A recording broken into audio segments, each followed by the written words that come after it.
Yeah, the number one thing is buy-in from leadership. So whether it's a mayor or a village president or a city manager or a general manager of a water utility, whoever's kind of at the top of these decision-making process has to be bought in. If they're not bought in, even if you've got staff who are really excited, they're going to hit a wall and you're going to hit that wall with them. So the number one thing is, do you have buy-in at the top for these efforts that can then kind of trickle down to, figure out how to make solutions to achieve those goals?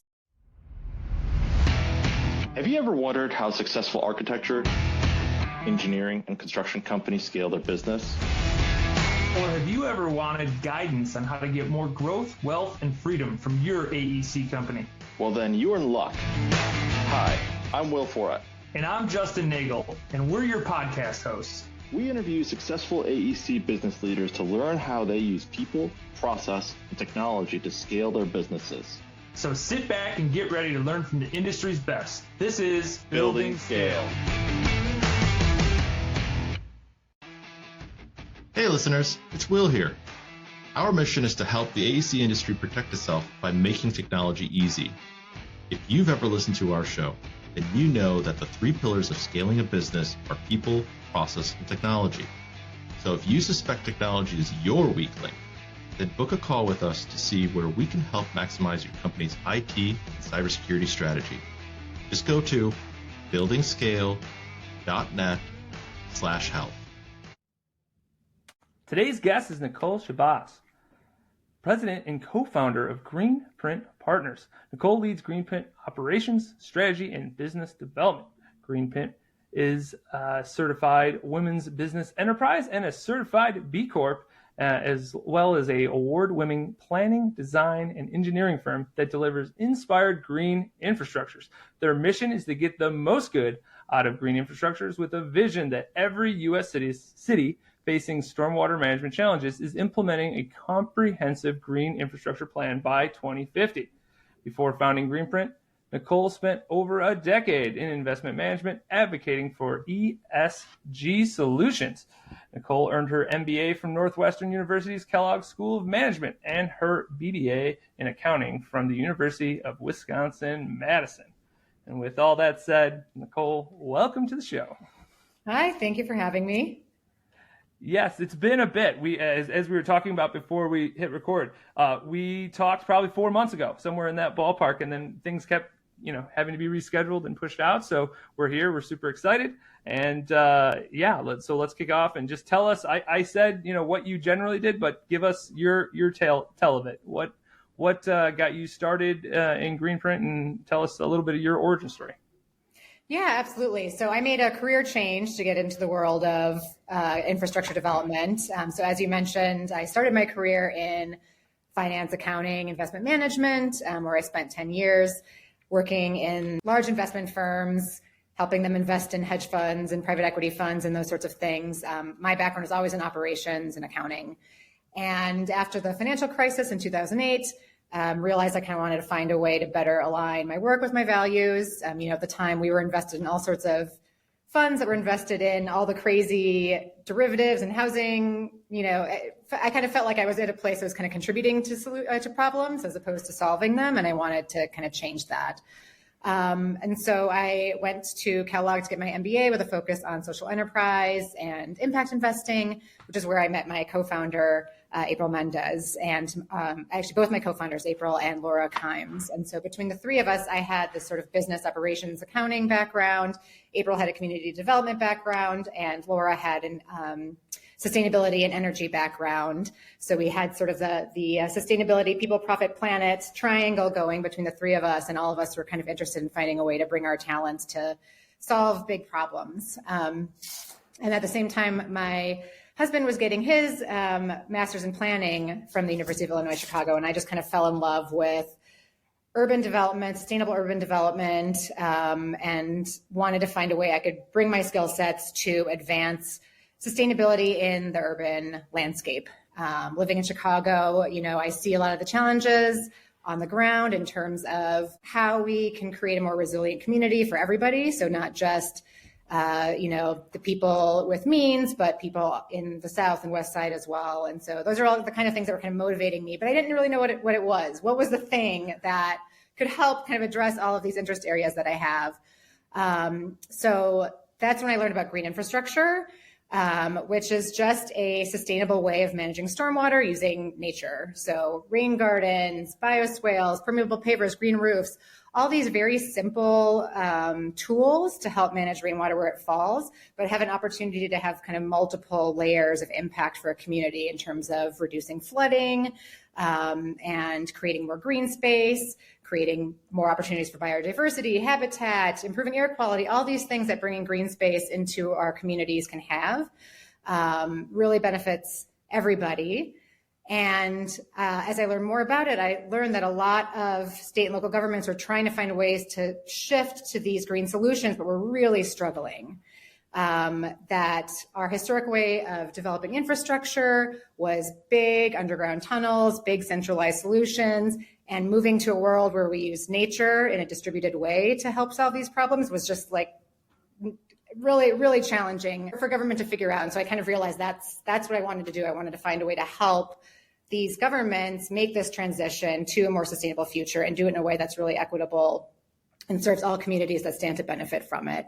So between the three of our different backgrounds, we realized we had kind of the skill sets and the competencies we needed to try to address that solution. That's kind of where Greenprint Partners was born while we were at business school. That's where we first developed the kind of earliest concepts for what eventually became Greenprint and the company that we are today. That's cool.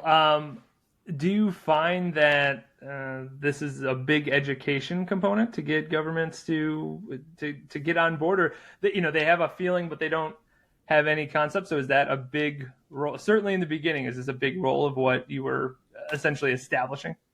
It has been, and that was a big learning for us, is that, when you want to do good, you go right to the folks who are facing the biggest challenges, which we've learned is actually not the right way to make change. You actually want to start with the folks who are farther along and ready for your help before, and hope that over time, everybody can kind of come up and get to that point. So we started working with the cities who are facing the biggest challenges, who didn't know what green infrastructure was at all, trying to help them get up the learning curve, and found that very challenging. And so after a couple of years of doing that, we kind of reoriented and realized we'd actually make more of an impact by working with clients that were already aware of green infrastructure, knew about the benefits, had piloted it, and kind of hit a point where they didn't really know how to scale. And so they were sophisticated enough to have gotten to the point they were at, but then hit sort of a wall and needed new solutions to try to figure out how to scale. And we realized that's actually where we could add the most value, is coming to clients at that point in their kind of trajectory of learning. And so that led us to start working in places like Philadelphia, Milwaukee, San Francisco, where there's actually a lot of momentum and an opportunity to kind of grow and accelerate the goals of cities like that. What's, not to put you on the spot, what's the litmus test, like in terms of education?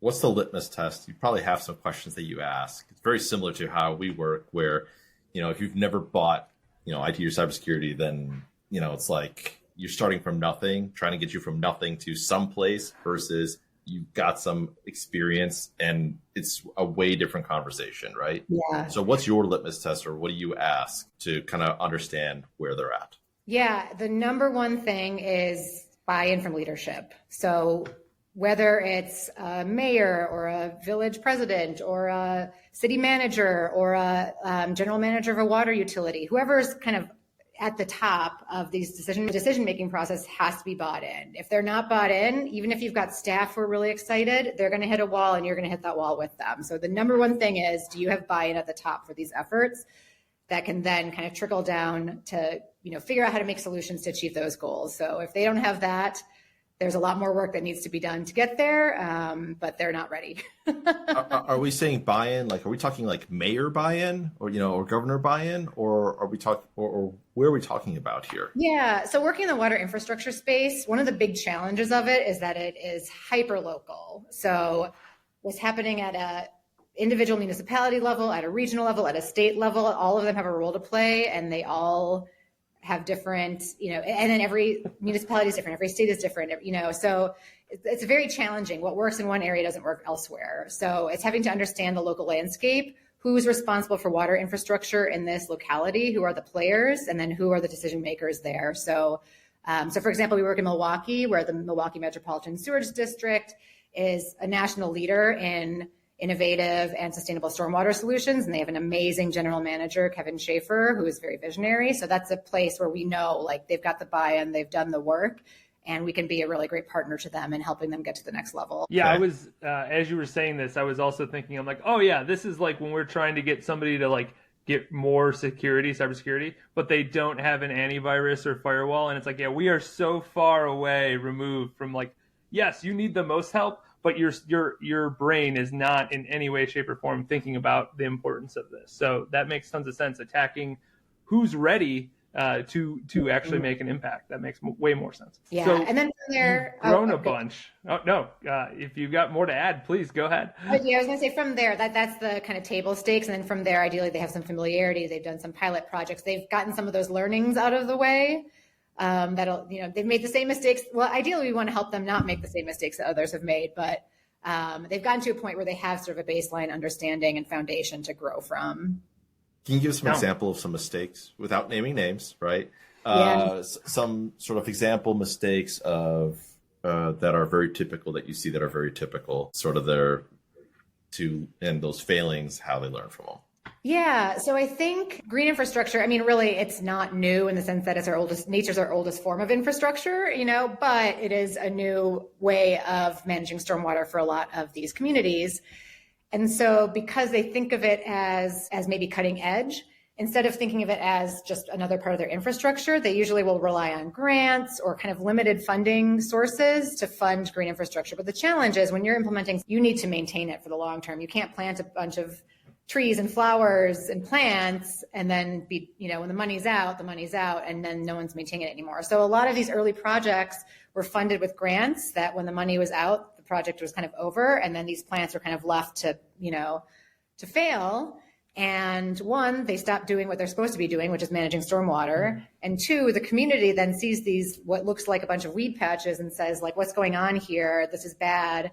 Why are you, planting? And, so if you're going to do it, you have to do it right, and you have to think about it for the long term. And so the communities that have gotten to that next level have transitioned from that point of like, oh, it's a grant funded community kind of thing to like, no, this is a fundamental piece of infrastructure. And I need to think about it the same way I think about the big pipe and the big basin and our roads and bridges. And I need to fund it and maintain it in that same way. So that's where we like to see clients kind of move from that sort of like, oh, this is a new thing that's kind of just like a do-gooder thing to do versus like, no, this is an important fundamental part of our overall water infrastructure. We need to treat it that way. Can you give an example of where this was executed beautifully? Like you're like, if we could have the same type of partnership this way across every municipality, we would solve all our stormwater problems. Yes, it's Milwaukee. Milwaukee is just absolute national leader in innovative water infrastructure and sustainable solutions, really motivated to protect Lake Michigan. And they've just done, and it's been work. It's been, 10 plus years of work on their part to sort of set a clear vision for what they want to achieve and how they want to achieve it. So they've set very clear goals over the next 20 years for how much green infrastructure they want to install across the region that's going to help reduce the stormwater that's flowing into their sewer system, to help protect Lake Michigan, to reduce on-site flooding, and to green the community and create, just a really vibrant, verdant place for the residents of Milwaukee to live. And so they had the leadership. They did some really innovative branding actually around the whole effort. Water infrastructure, it can get very wonky. So they kind of really branded the effort. So Milwaukee calls itself the Fresh Coast of the Great Lakes. And so they branded this effort the Fresh Coast Guardian. So every resident of Milwaukee is a guardian of the Fresh Coast. And by helping work together to protect the Great Lakes, we're all guardians. So they had this really kind of great branding and communications campaign. They had a clear vision and plan for how to do it. And then with that plan in place and that kind of clear shared language, they were able to start testing out some different approaches for how to just get more built. And the other thing that they did that was really great was find innovative ways to partner with the private sector to do that. So historically, public sector agencies only have the public sector right-of-way to do work in. And when you're trying to build rain gardens all over a city, you can't just do that on our streets or on our public properties. You have to get private property owners to do it too.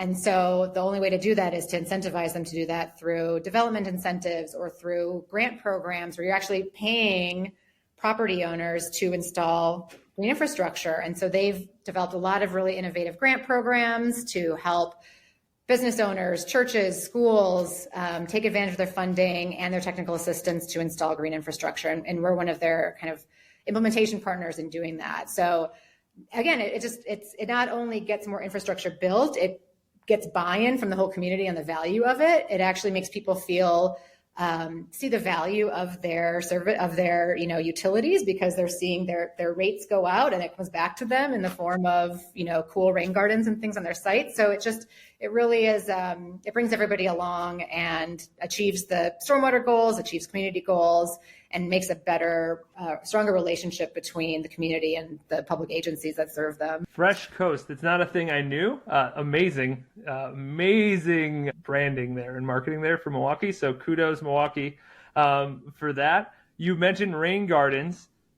Explain to me how a rain garden is different than a garden. Yeah, so a rain garden is sort of a specially engineered rain garden or garden where depending on how much water you're trying to manage. So if you've got a big parking lot or a big roof that water is kind of running off of it into our sewer systems, into our streets, collecting pollution along the way, instead of having that go into our sewer systems, you can create a very intentionally designed and engineered rain garden, which uses soils and rocks and kind of different forms of layered soils, and then special plants that are specifically known for sucking up a lot of water to help absorb that water at the surface, filter it, clean it, as opposed to having it run off into our streets and sewers. So it's a very sophisticated, if you look at it from the surface, it just looks like a bunch of beautiful flowers. But if you were to look under the surface, you'd see a very sophisticated system managing that storm. Awesome. Well, let's look at a very sophisticated system underneath Greenprint now. I love this. This is super interesting and cool, but let's talk about the business. Let's get into why you've been able to scale. And literally, as I mentioned, we hadn't talked, when we talked initially, it was 4 months ago. Since then, you have grown. Since then, you are now larger. So explain to us from the beginning. So you have the 3 founders.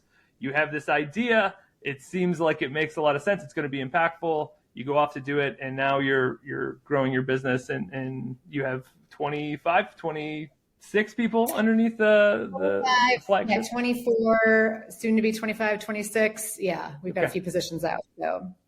So the origins of Greenprint, when we started, were when you start a company, you're just you're naive. you just go out there and you're just going to do whatever. So we kind of started out as kind of, I would say, a community planning and project management firm where we would partner with municipalities at that time to help them try to redevelop their vacant properties into new green assets. So our earliest efforts were around urban forestry and urban agriculture. And that's how we learned all the challenges of working on vacant land, but that was how we learned about green infrastructure and stormwater management, because we were planting these tree farms and urban agriculture installations and realizing that they were not only kind of reactivating these spaces with new green amenities, but they were also helping manage stormwater. And we realized that the opportunity for stormwater management was, a market this big versus, vacant land redevelopment is very challenging. So that kind of was our first pivot moment of, we want to keep greening communities. That's really important to us, but this stormwater may actually be a better mechanism for us to achieve that, because it is solving a huge problem that cities have, and there's more of a market, there's more tools in place, and there's more awareness of this specific type of a tool. So we kind of pivoted into green infrastructure, and then started working in St. Louis and Philadelphia, where they had these kind of big grant programs, as I mentioned earlier, to help property owners take advantage of their funding to install green infrastructure. So our next kind of phase of the business was working with churches, schools, community centers in St. Louis and Philadelphia to help them take advantage of these grant programs and develop and install rain gardens and permeable pavers on their sites. At the time, we were not yet an engineering firm. We had outsourced engineering to other engineers. And what we were realizing as we were doing that was that we were pretty forward thinking in how we thought about really elevating the vegetative aspects of these projects and really centering the community partners in the design of their projects. And our engineering partners were still kind of in this mindset of like, okay, I'm going to design this box for you. It's going to manage the water here. We're going to put some plants on it. And less thinking about how to really, factor in the community and their priorities and their needs into the design. And so that's when we had this kind of second aha moment, which was, I think we need to become an engineering firm. We got to do this ourselves because the design is so important to the ultimate outcome. And there's just so many frictions happening, and these engineering firms weren't necessarily mission aligned. And we realized to have this holistic impact, we had to own the entire life cycle of these projects. And so we became an engineering firm, and we hired Jim Sparber as our head of engineering and started to build out an engineering team. Which was very new to me. If you'd have told me 10 years ago, Nicole, you're going to be managing a bunch of civil engineers, I would have probably said, what is civil engineering? But it was what we needed to do to achieve the kind of impact and deliver the kind of results that we wanted. That's brave. Starting an engineering firm in general, probably very, very difficult. I've never done that. But one that is not an engineer, that comes from a finance background, that wants to change the world with green infrastructure, and saying, yeah, well, we'll start an engineering firm. That makes sense. That is very brave. So kudos to you and the partners. It's that entrepreneurial naivete again. It's just like, this is what we need to do, so let's go do it. Can I ask, you were talking about the grants, and I think this is a piece that some people don't know about. How did you know about those grants? How did you find those grants and take advantage of those grants? Yeah, that's a great question. So we had already been working in St. Louis with some of our tree farm work. And that St. Louis is actually where we made this connection about like, okay, we're trying to do this vacant land redevelopment. It's a struggle, but we started developing relationship with the St. Louis sewer district. And in that process, learned about their grant program. And as we were talking to them more about it, we realized they had $100 million committed to these grants. It was a requirement of their long-term control plan to spend $100 million over however a long period of time to green infrastructure. And they had decided that the mechanism to do that was through this private property grant program. But as we learned more and looked more into it, we realized they were really struggling with uptake of the program for a variety of reasons. There were a number of barriers. One was they just poor communication. They're a sewer district. They're not used to communicating, programs in this way. So they had it. It was out there, but, people didn't know about it. Shitty messaging.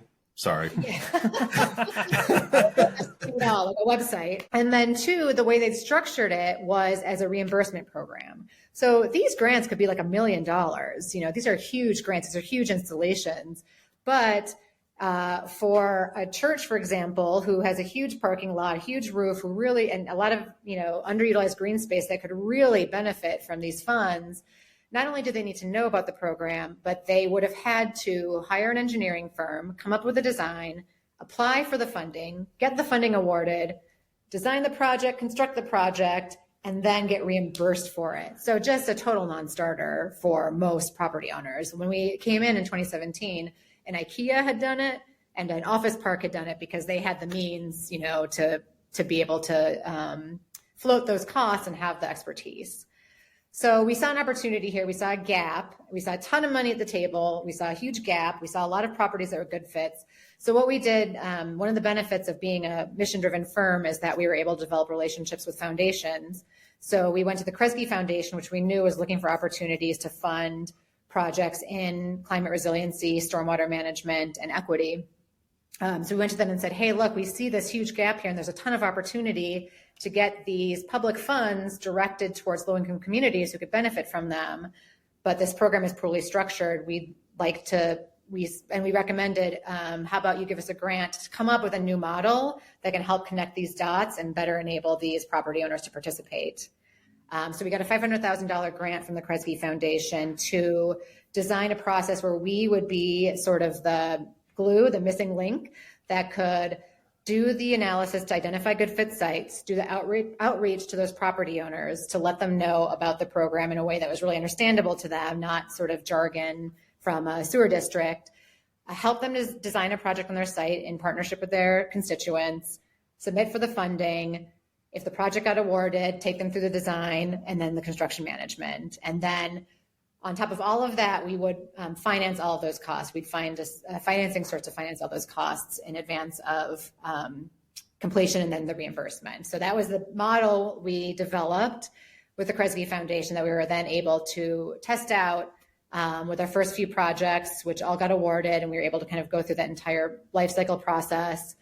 We were able to then get financing from a CDFI to grow the program to help finance those, float those costs for us. And then we were able to grow that work in St. Louis. So now I think CDFI, can you give us that acronym? The Community Development Finance Institution. So it's a it's a kind of like a bank, but specifically they finance high impact projects that benefit low income communities. So as a result, their financing is much more flexible than a traditional bank. So they're often financing like affordable housing projects, energy efficiency projects. So this was an opportunity for them to use their financing for stormwater management projects, which they were really excited about as well. So having that mission allowed us to attract non-traditional sources of funding and financing to try to figure out new models for helping deploy green infrastructure, particularly in communities that have been underinvested in.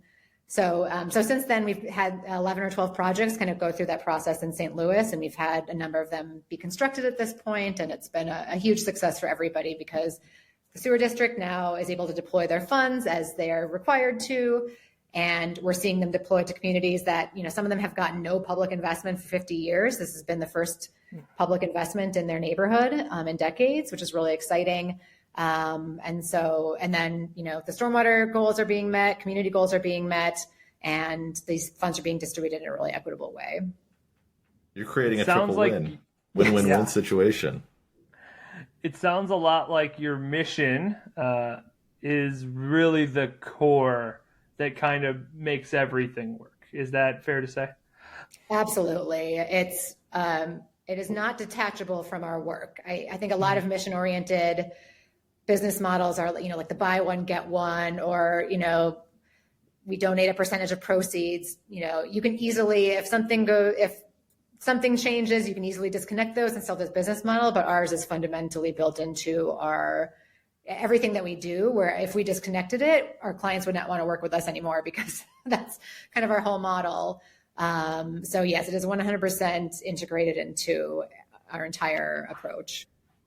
So you obviously had a career prior to Greenprint. Do you feel that the mission aspect makes you, A, want to get up in the morning, which I think the answer is pretty straightforward, but 2, it actually allows you to build cooler and better things? Your company is not, perhaps isn't going to do what maybe the investment management does in revenue per se, but what you're building is very, very different. In value, my assumption now is to you, the value is extraordinarily higher than the revenue which a investment management firm can create. Oh yeah, absolutely. My goal is to have this company financially, operationally look like a traditional engineering firm. Yep. I'd like us to hit the same kind of profit margins and, the same type of growth strategies and, leverage the tools of a traditional engineering firm, but all in the service of a mission. Like if we can show that like everything about us looks traditional from a financial perspective, but achieves all this mission, like that's the dream. I want to show that that's possible. I will also say too, that the talent that we can attract as a result of that mission, at first it was tough because at first it was like, who's this company? What are they doing? Is this They don't even have an engineer there. What are we talking about? Exactly. So that the early days, it was just the true believers who joined. But now we've hit this point where like, our clients are big, they're counties and sewer districts. We have big stable clients. We have multi-year contracts. So we now, again, are getting to that place where we have the stability. We've got that kind of financial foundation, and we have the mission. And so now that is allowing us, I think, to access talent that wants to do this kind of work. They want to use their skills for good. And I think it shows in what our staff retention has been. So we've had no voluntary departures over the last 2 years. And I like to think it's because people get to use their engineering skills, their planning skills, but all in service of, most engineers don't get to run a community meeting where they collect feedback from residents about how they want where they want their rain garden to be or what kind of plants they want to see in it. And I think that's a really special opportunity for a certain type of engineer that wants that. Not all engineers want that. Some of them just want to, have their flywheel. But I think there's a pool of engineering talent that wants to see how their work directly positively impacts communities and actually get to interact with them. And so the work that we do allows that kind of engineer to do that work with us. How do you vet, or how do you find, and then how do you vet those people, right? When you get popular, when you become the popular kid, it becomes people want to work with you. That's inherently how it works, right? But you still want to have that genuine human being that is this is my driver. Because then you get all the benefit that you've seen and your partners have seen of no, the mission is, that's it. That's the thing that makes us different. It's the energy that nobody else can capture. It's all those things. So how do you identify and then find the right talent? Yeah. So there's just some qualities that I'm seeing are consistent around what makes for a good green printer. Low ego. I love the company names of employees. That's the best. That's maybe my favorite thing. Green printer. Love that. Yeah. Everyone is low ego, high impact. You come here to be part of a team and in service of our clients and the community members. There is no room for ego. It does not work in our culture. It's almost to the point where we could probably use a little bit more ego. I think we have to pump each other up to when we're doing proposals and stuff, and it's talk about your skills. It's no, really, talk more about your skills. Anyways, that's a tangent. Intellectual curiosity. So this space is constantly evolving. So if you think you're going to come in and you're going to do a job and just keep doing the same thing, every day, or think here, this is a job description, and if it's going to change, that's a problem, that's not going to be a good fit. You need to be intellectually curious. You want to be always learning and open to evolution because new things are always happening in this space.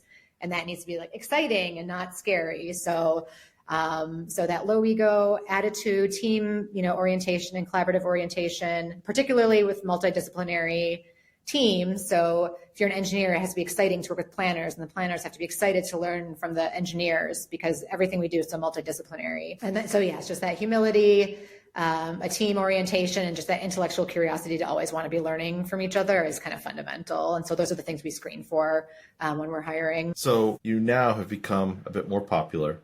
You've got now the people coming in, it's no longer a struggle in terms of bringing people in, or it's less of a struggle. Maybe I should put it that way. More people, more problems, I think is the best way that I would put it. What are new sort of challenges or processes that you're having to put into place that you didn't think about when you were smaller, that now you have to put into place because there's the human aspect, right? If you don't have those processes, chaos happens. Do you want to talk a little bit about that, what you've had to put into place as you've grown bigger?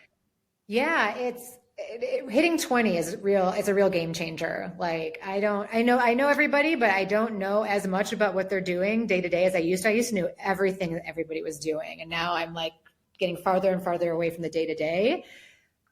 So this year, a focus on operational infrastructure is my primary focus because we need to have structures that can scale beyond just hey, Nicole, what do I do when we're supposed to do this? So I'm building out a lot of operational infrastructure, and then the cultural infrastructure is the other piece too, because that's the other thing that has to scale is culture. Everyone we hire needs to embody the culture. So another area I've been really focused on this year is transparency. I want everybody to understand how this business works. I want everybody to understand how their role contributes to our goals. I want everybody to understand why our policies are the way they are and have a voice in influencing them. So I've been really focused this year on how to create transparency and bring the whole team along as we grow. So everybody feels like they're a part of this growing team as opposed to, they have their job to do. And then Nicole and her team comes up with things and tells everybody what to do. And I think that will pay off longer term. It's a little bit hard. It's a little bit hard being look behind the curtain. Here are things that we're struggling with and but I'm finding that it it creates trust, it builds trust, and that will pay off in the long term. And it also makes people more willing to offer solutions. So I think, investing in that operational infrastructure and that cultural infrastructure is the key to kind of creating that foundation so that hopefully we can become 50 people at some point, and that can scale with it without me having to be the one to like be that owner of the culture and owner of the operations at every step of the way. It is what are they doing? I don't even know. What are these people doing here? In a good way, not in a, they're not doing anything. More of the like, I have no idea what they do. They just get things done around here. I don't know. As you've worked with municipalities, especially the bigger ones, have they started or have you seen signs, and I don't know if you know about this or not, the U.S. water infrastructure has been under attack, and I see you shaking your head, so yes, so I think you know a little bit about this. Have they started down the route? Have some municipalities gone down the route of like, what are you doing from a security perspective, cybersecurity perspective? Can you talk a little bit about that and any requirements or questions that they're asking? Yeah, so I don't have insight into necessarily how they're dealing with it, but I can say what our experience has been as a vendor, as a consultant, that the questions and the requests around cybersecurity are definitely starting to show up in RFPs in a way that they never had before. Expectations that we have cybersecurity insurance, we have access to a lot of data. And so more stringent expectations around confidentiality of that data are asking us to provide our internal processes around client confidentiality, data management, records management. All of that is starting to really come up in ways I haven't seen before. And it's forcing us to then have to rise to the occasion to meet that. Yeah, exactly. So they're driving us to have to take it to the next level because we're starting to get those questions and expectations. So we called this out years ago, and just there were some that were at the forefront, and then now it's starting to trickle down to almost, we'll call them everyday municipalities, right? It's not just the New Yorks of the world, right? We're talking about smaller municipalities because we're here. The smaller municipalities are in the news, right? They're in the news for a reason. So they're having, and a lot of times what they don't realize is it's usually sort of a trade partner or vendor that's actually the cause of the breach. That's the part that's not in the news, which is why they are asking these questions. And I know we talked about cyber liability insurance before on the podcast, but now it's becoming even more important. Because if you get denied on, let's say, if you were working towards getting cyber liability insurance policy, and you get denied on the policy, the next time you try to reapply, it's a 20% increase on the cost of getting a cyber liability policy, at least 20%. So it's not just about checking boxes anymore. Those questions pose real concern because otherwise, I think insurance companies are starting to realize they're having to pay out, right? So insurance companies don't like to pay out, but they're having to pay out. And I think that's a way, sort of a check and balance that the government side, the municipality side has kind of figured out as well. How do we make sure that they're actually doing what they're saying without auditing every single company? Cyber liability insurance is a way to pseudo deal with that without having a real framework in place. The next step, though, is something like CMMC, especially if you're working some local municipalities, great. But if you're working with federal government, CMMC is going to be the way to go. That's what they're pushing down, trying to standardize on a certification system across the entire U.S. as the way to work with the government. It's expensive. I'll tell you right now, it's horrendously expensive. And it will weed out a lot of smaller companies in trying to do business with federal government. So I'm just going to put that out there. Interesting. If it's not hard enough for small businesses to work with the government already. Right. Literally, it is bafflingly a deterrent for small business. So the barrier to entry. So for anyone that is listening to this podcast, the barrier to entry is going to get a whole lot harder in the next 3 years to be able to work with federal government. So scale your businesses, grow your businesses, because at some point it's going to be very, very hard to try to accomplish that. And part of the reason is I read somewhere in the sort of the documentation and the releases that they do. In one of the public releases, they said that just because you're smaller smaller business does not actually remove the liabilities and the risks that come with being a smaller business. It doesn't actually change any of the inherent risks and liabilities, even though you're a smaller business. The risks and liabilities are exactly the same, whether you are a big company or a small company. So food for thought there for anyone water infrastructure has been one of the places. One of the other places, or a couple of the other places that we know of, is power. So not just nuclear, but just electrical in general. And gas has been another, oil and gas, but specifically the gas side has been targeted in terms of infrastructure for where asking questions about security, privacy, etc. How are you doing that? And if you don't have good answers for that, you might not be able to bid on the contract or the RFP. So, well, thank you for sharing that. Something I wanted to go back real quick for the sort of the water financing and there were some other ways of financing. There was something about federal funding we talked about. Do you want to talk a little bit about that and any of the other financing sort of vehicles, if you will, and alternatives as to what you've found as you've been growing your firm and how this has helped? Yeah.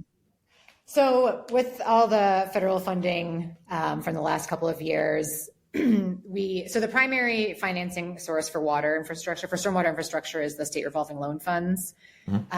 So the EPA provides funding to every state that flows through the state revolving loan fund, and then municipalities or water utilities can then either take loans, very low interest, long-term loans from those funds to invest in water infrastructure, and then disadvantaged communities, so communities that are lower income, can actually get loan forgiveness or actually just have them be specific grants. So that is actually the top federal funding source for stormwater infrastructure in our country.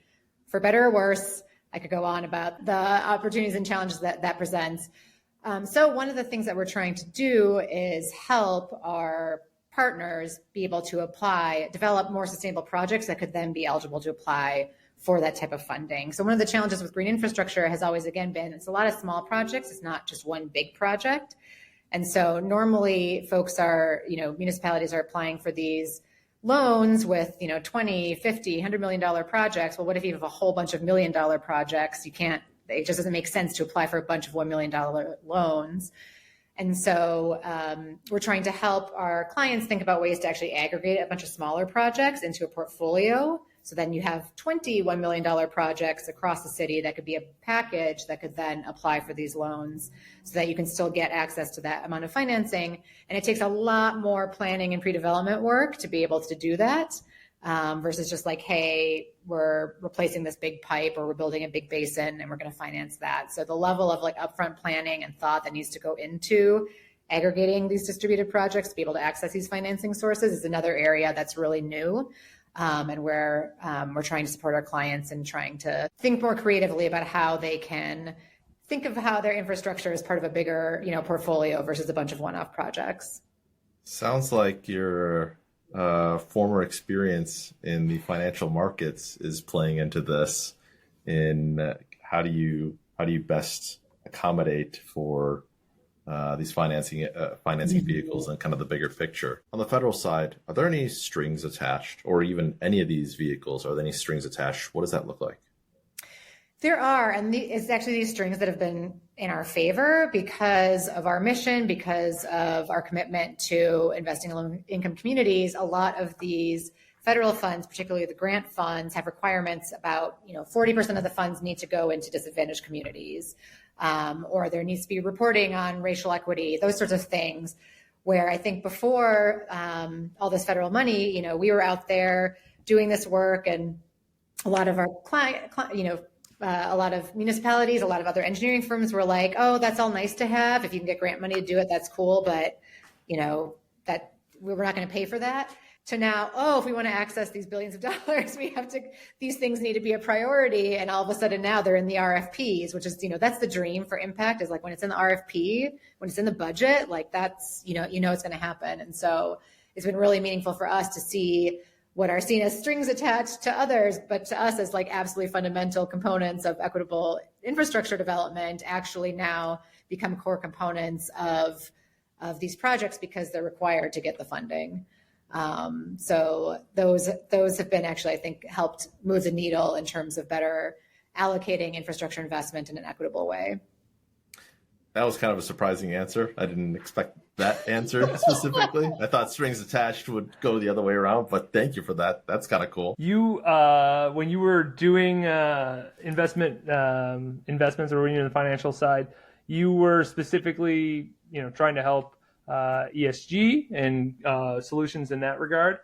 What have you seen, or have you? My guess is you've kept a little bit of pulse on this. What have you seen in regards to impact investments, or companies that are trying to vet out not just, oh, this is a good business to invest in, but this is also a good investment into the environment, or a good investment into a community? What have you seen there, and what are your thoughts? Yeah. So I will admit, in my 10 years doing this work since leaving finance, I've become a little bit jaded about ESG and impact investing. Got it. All right. Forget that. Never mind. Throw that all in the garbage. No. I think it's good. I think it's a hard thing to define. Everyone defines it differently. There's no consistency. It's become a weird political hot button. And what I've learned, and it's an easy thing to dump when, it doesn't serve purposes anymore. It was like sustainability was like such a, come 2020, everyone had DEI, everything. And now it's suddenly a political hot button. Same with like ESG. And now, I have friends who work for investment management firms who are all into ESG. They have carbon neutral plans, and they have clients like the state of Florida who they no longer report any of their ESG metrics to, so it's just like, why it's just too bad that investment management firms are suddenly having to, like, who are doing these things because they think it's the right thing to do, but now because they have public clients, are getting into weird politics. So anyways, that's really led me to see policy as the answer. Like I said, when it's policy, when the funding has the strings attached, when it's in the budget, that's how things change. Voluntary corporate ESG, it's like fine, but until they're required to do it, they could drop it whenever they like. And so my own kind of personal impact journey has really led me to policy as the tool to actually make change versus voluntary efforts. And so I wouldn't have foreseen that for myself when I got into this. I just wanted to do good things. But I think where I've ended, I've actually realized like this is where I want to be able to make the change that I want to make, as advising government on how to, integrate sustainability and equity into their infrastructure, to just make it part of what normal infrastructure is.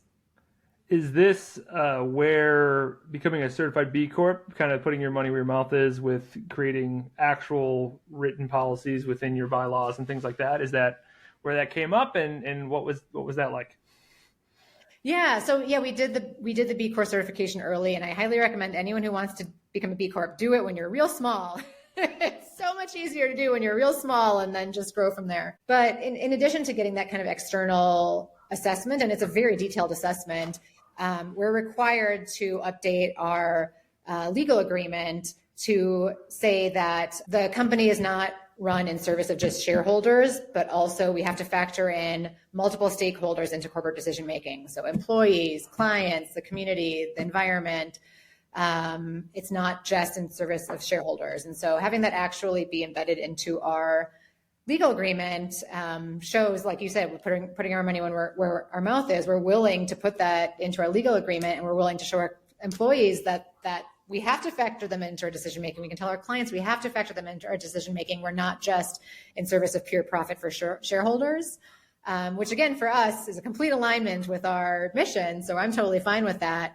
And so, yeah, I do think it is one way that companies can kind of make that commitment and make it a legal commitment versus just a voluntary commitment. Well said. Very interesting, the take, I would say, of the investment. But hey, that's why we ask the questions, right? Justin, I think it's time for our last question. Yeah, you want to take us away? For sure. So, Nicole, we ask this to everybody. If you could go back 20 years, what advice would you give yourself? Oh, man. So 20 years. I can't think of a movie reference, probably like, I don't know, Wedding Crashers or something. I have no idea. Yeah. Yeah. So 20 years ago, I was just coming out of college and starting my career. It's hard to say because I genuinely do believe like all of my mistakes led me to here. But like 2024 was when I was like, I got this accounting degree. do I really want to be an accountant? Have I made a huge mistake? I'll just go be an accountant and see what happens. And I ended up in investment management and spent 10 years in a career that like wasn't the one that I had envisioned for myself, but it still led me on this path now. So I, not to be woo woo, but I do feel like all of my decisions have led me here. But it's hard to say, like when I go back and be like, get a planning degree so you could actually be a real planner instead of a fake one who just like learns from other planners, or go be a real engineer instead of a fake engineer. But yeah, I don't know. All those decisions had a purpose and I got here eventually. So the beauty of what you have is that you weren't trained as a planner. So then you didn't think like a planner, which gives you a different perspective. I think that's the thing that people forget when you take any form of education, if it's formalized or if it's just you learning things. When you have a different perspective, you don't see the game the same way as everyone else, which means you can do it differently and be very successful with it. Not always, but like you have the ability to, in comparison to being like, this is where it is. You mentioned the engineers that you were working with that weren't mission driven prior to bringing it in-house. They're real good at being an engineer. They're not real good at being a green print engineer. They're not good at being a green printer. You know what I mean? Yeah. And honestly, that's like my favorite. I've always been a Jane of all trades, master of none, which is why I kind of struggle to find my, the exact career for me. And that's why I love what I do, is because I get to work with people who do interesting things and provide that perspective and support them, but let them do the actual work. I don't want to be an engineer. I don't want to be a planner, but I love working with them and helping them achieve their goals and do the kind of work that they want to do. And that's kind of 20 years on, what I've realized is like my actual contribution to this work is supporting the people who do the work and helping them put their work in context of something bigger. That's wonderfully put. If people wanted to get a hold of you in Greenprint, what's the best way for them to do that? Yeah, feel free to shoot me an email, just Nicole@greenprintpartners.com. Check out our website. Happy to chat more about the work that we do with anyone who's interested. Cool. I will drop that in the chat as well as some of your social links, so that'll be good there. Do you have anything else to tell the people before we say our goodbyes? No, just thanks so much for the time and giving me this opportunity to share a story with you all. I really appreciate it. Thank you for giving us your time. All right, listeners, we had a blast. I hope you did as well. I hope you have found out a little bit about rain gardens. Oh, question, Nicole. Can you have a rain garden in Arizona? Yes, you can. Tucson is doing really cool stuff with green infrastructure. It will be a pile of rocks. There will be very little plants, but it will technically be a rain garden. Got it. Awesome. It rained here yesterday, so I could have had a garden in the backyard. Anyways, listeners, I hope you had a great time, as me and Will did. And Nicole looks like she's smiling, so that must mean that she also had at least somewhat of fun. And until next time, adios. Adios. Thanks for listening to Building Scale. To help us reach even more people, please share this episode with a friend, a colleague, or on social media. Remember, the 3 pillars of scaling a business are people, process, and technology. And our mission is to help the AEC industry protect itself by making technology easy. So if you think your company's technology pillar could use some improvement, book a call with us to see how we can help maximize your IT and cybersecurity strategy. Just go to buildingscale.net/help. And until next time, keep building scale. Scale.